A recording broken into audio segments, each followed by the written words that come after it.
1,00,000 మంది శివభక్తులతో కలిసి మహారుద్రాక్ష పూజలో పాల్గొనండి. వెంటనే కాల్ చేసి మీ పేరును నమోదు చేసుకోండి.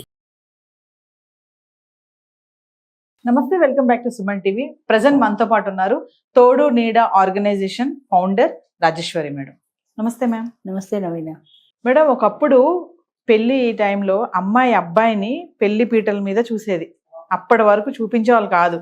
పెళ్లి చూపులు ఇవన్నీ ఈ మధ్యన వచ్చాయి, కానీ ఒకప్పుడు అయితే అనేవాళ్ళు. మీకు తెలిసేమో ఇవన్నీ. ఓన్లీ అప్పుడే చూసేవాళ్ళ టైమే సుముహూర్తం. అసలు అప్పుడే అమ్మాయి అబ్బాయిని చూడడం. అప్పటిదాకా మళ్ళీ అబ్బాయి అమ్మాయిని కానీ అమ్మాయి అబ్బాయిని చూసేదే లేదు. కానీ ఇప్పుడు ఎలా అయిపోయింది అంటే అసలు పెళ్లికి ముందే అన్ని జరిగిపోతున్నాయి. అందులో ముఖ్యంగా చూస్తుంటే pre wedding shoot. Pre wedding shoot అనేది ఎలా తయారైపోయింది అంటే అసలు దారుణం అనమాట. ఈ మధ్య చాలా రీల్స్ చూస్తున్నాను, మీకు కూడా నేను ఒకటి పంపించాను. అంటే ఇలాంటివి చేయడం వల్ల పెళ్లికి ముందు అంటే యూత్ ఏం నేర్చుకుంటుంది, ఇంకా ఏంటంటే మరి ఒకవేళ పెళ్లి క్యాన్సిల్ అయింది అనుకోండి, సభ అవ్వకూడదు, ఇన్ కేసు ఏదో ఒక రీజన్ వల్ల క్యాన్సిల్ అయితే మరి తర్వాత వాళ్ళ పరిస్థితి ఏంటి అంటే ఒకసారి ప్రీ వెడ్డింగ్ షూట్స్ గురించి మాట్లాడుకుంటే మేడం. అది అసలు చెప్పాలంటే పూర్వకాలంలో పెళ్లి కొడుకు పెళ్లి కూతురు చూసుకోవటం అన్నది లేదు. జీలకర్ర బెల్లాలు పెడతారో అదే సుముహూర్తం. అసలు సుముహూర్తం అంటే తాళిగడ్డం కాదు, జీలకర్ర బెల్లాలు. ఆ జీలకర్ర బెల్లాలు సుముహూర్తం ఎప్పుడైతే మంచి టైం చూసి సుముహూర్తం నిర్ణయించారో అప్పటిదాకా తెరసెల్లాన్ని కడతారు పెళ్లి కూతురికి పెళ్లి కొడుకి. ఇద్దరికి మధ్య ఒకళ్ళ మొహాలు ఒకళ్ళకి కనపడవు. జీలకర్ర బెల్లాలు పెట్టినప్పుడు కూడా కనపడదు. పెట్టిన తర్వాత తెరసెల్లా తీస్తారు. తీసినప్పుడు మాత్రమే చూసుకోవాలి. ఒక ప్రవచనకారుడు చెప్పాడు, అప్పుడు వీళ్ళు జీలకర్ర బెల్లాలు పెట్టి వీడియో తీసేవాడి కేసు చూస్తున్నారు. మంచి టైంలో మీరు ఒకరినొకరు చూసుకోండి అంటే ఈ దరిద్రం లేని వాడిని చూస్తున్నారు. సుముహూర్తం టైంలో మీరు కెమెరా చూస్తుంటే మీకు మంచి ఎలా జరుగుతుంది, చెడే జరుగుతుంది. అక్కడి నుంచి సంవత్సరం దొరకడం విడాకులు అవుతాయి అని చెప్పాడు ఆయన. అలాగా ఏ సుముహూర్తంలో అయితే మంచి చేసుకోవాలో అది కాలం మారిపోయింది, అది పోయింది. అది పోయి పెళ్లి కొడుకు పెళ్లి కూతురు డైరెక్ట్ మామూలు పెళ్లి చూపుల్లోనే చూసుకుంటున్నారు. చూసుకున్న తర్వాత మాట్లాడుకోవడానికి కొంత సమయం వాళ్ళకి వేరే ఇస్తారు. వాళ్ళు బయటికి వెళ్ళి వాళ్ళ పర్సనల్ విషయాలు ఏదో మాట్లాడుకుంటారు. ఈ మధ్యనే ఒక అబ్బాయి నాకు ఫోన్ చేశాడు. ఏంటంటే పెళ్లి చూపులకి వెళ్ళాట. పెళ్లి చూపులకి వెళితే అక్కడ పిల్లాడిని మాట్లాడుకోమన్నారు.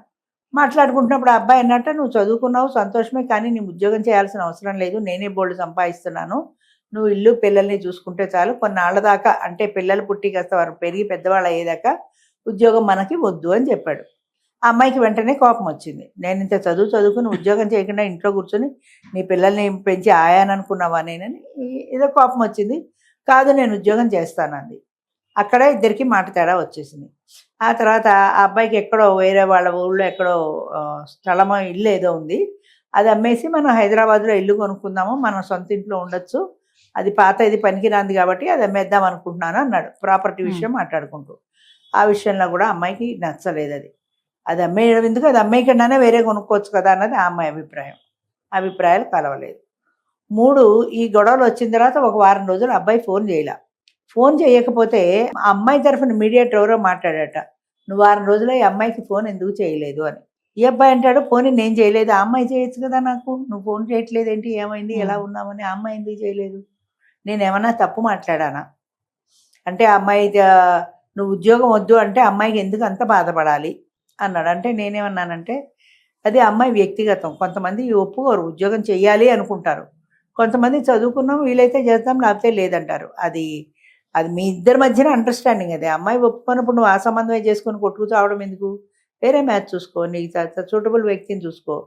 ఆ అమ్మాయిని చేసుకోవడం నాకు ఇష్టం. ఇప్పుడు 2 రకాలు. ఇష్టమైనప్పుడు జీవితంలో కాంప్రమైజ్ అవ్వాలి. కాంప్రమైజ్ అవ్వను అంటే నీ ఇష్టాన్ని వదులుకోవాలి. కాంప్రమైజ్ అవ్వకపోతే అమ్మాయిని వదులుకో. ఆ అమ్మాయే కావాలనుకుంటావా, జీవితంలో కాంప్రమైజ్ అవ్వు. ఆ అమ్మాయినేమో నేను ఇల్లు అమ్ముతానంటే ఇష్టపడలేదు, ఉద్యోగం చేయొద్దంటే ఇష్టపడలేదు. స్టార్టింగ్లో పెళ్ళికి ముందే మీకు ఇన్ని అభిప్రాయ భేదాలు వచ్చాయి.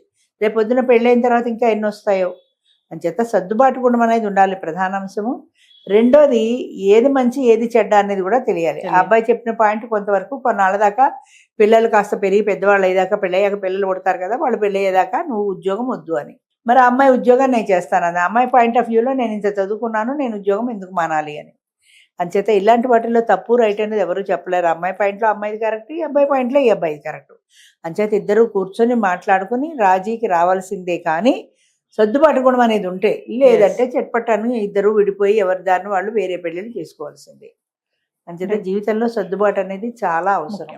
కమింగ్ మరి ప్రీ వెడ్డింగ్ మాట్లాడుకుంటే మేడం, ప్రీ వెడ్డింగ్ షూట్ మాట్లాడుకుంటే, ప్రీ వెడ్డింగ్ షూట్లో అదే చెప్పాను చూడు, జీలకర్ర బెల్లాలు అవి అయిపోయి మాట్లాడుకోవటం అయిపోయిన తర్వాత ప్రీ వెడ్డింగ్ షూట్కి డేట్ డిసైడ్ చేస్తారు. ఎక్కడెక్కడ లొకేషన్స్ ఉన్నాయో వాళ్ళు ఎవరితో ఏ కెమెరామెన్ మాట్లాడుకుంటారు కదా, వాడు చెప్తాడు ఇన్ని లక్షలు. పెళ్లి ఖర్చు కంటే కూడా ప్రీ వెడ్డింగ్ షూట్ ఖర్చు ఎక్కువ. ఎందుకంటే వీళ్ళు వెళ్ళాలి, ఒక రెస్టారెంట్లోనో ఒక హోటల్లోనో ఇక్కడ రూములు బుక్ చేయాలి, వాడికి కూడా రూమ్ బుక్ చేయాలి, ఆ లొకేషన్కి వెళ్ళి తీసుకోవాలి. అక్కడ వాడు చెప్తాడు అమ్మాయి భుజం చుట్టూ చెయ్యండి, ఇలా దగ్గర తీసుకోండి, ఇలా హక్ చేసుకోండి అని వాడు డైరెక్షన్స్ చెప్తూ ఉంటాడు. వీళ్ళు సినిమాల్లో చూస్తుంటారు కదా, ఆ సినిమాల్లో చూసిన సీన్లన్నీ రియల్ లైఫ్లో వీళ్ళు కూడా చేస్తూ ఉంటారు. దానివల్ల ఒకటి నష్టం ఏంటంటే, ప్రీ వెడ్డింగ్ షూట్కి పెళ్లి కొడుకు పెళ్లి కూతురు మాత్రమే వెళ్తారు, పేరెంట్స్ ఎవరు వెళ్ళరు. వాళ్ళకి ఏకాంతం, పెళ్లి చేసుకుని భార్యాభర్తలు అవుతాము అన్న సాన్నిహిత్యం ఈ ప్రీ వెడ్డింగ్ షూట్ సీన్లలో ఒకరి స్పర్శ ఒకళ్ళకి, దాంతో ఎమోషనల్గా బాగా దగ్గర అవుతారు ఇద్దరు. కర్మం చాలక అనకూడదు, కానీ ఏదైనా తేడా వచ్చి పెళ్లి చెడిపోయింది అనుకో, ఆ అమ్మాయి వల్ల అబ్బాయి వల్ల చెడిపోతే వీడు ఊరుకోడు కదా, ఈ ప్రీ వెడ్డింగ్ షూట్ క్లిప్లు తీసుకెళ్లి ఆ అమ్మాయి భర్తకు పంపిస్తాడు. సహజంగా అమ్మాయి భర్త ఏదోలే అప్పుడు అనుకున్నారు అనుకోలేడు కదా మగవాడు, ఆ వాడితో అన్నీ అయిపోయాక నన్ను చేసుకుంది అన్న ఫీలింగ్లో వీడు ఉంటాడు. వాళ్ళ మధ్యన ఘర్షణ మొదలవుతుంది. సో ఎందుకు వచ్చిన గొడవలు ఇవన్నీ? అంచేత పూర్వకాలం అంత కాకపోయినా ఏదో మీరు పెళ్లి చూపుల్లో మాట్లాడుకుంటే అయిపోయాయి కదా, మళ్ళీ ప్రైవేట్గా మాట్లాడుకోవడం, అది కాక ప్రీ వెడ్డింగ్ షూట్ కానీ కొడైకెనాల్ అవి ఎక్కడెక్కడికో వెళ్ళడం, ఎక్కడెక్కడ సీన్లలో తీసుకోవడం, దాంట్లో ఇద్దరు హక్ చేసుకోవడం, అన్నీ అయిపోతున్నాయి ఇంచుమించు చెప్పాలంటే. అసలు ప్రీ వెడ్డింగ్ షూట్ చూస్తే అన్నీ పెళ్లికి ముందే సీన్స్ అలా ఉంటున్నాయి చూడ్డానికి కూడా.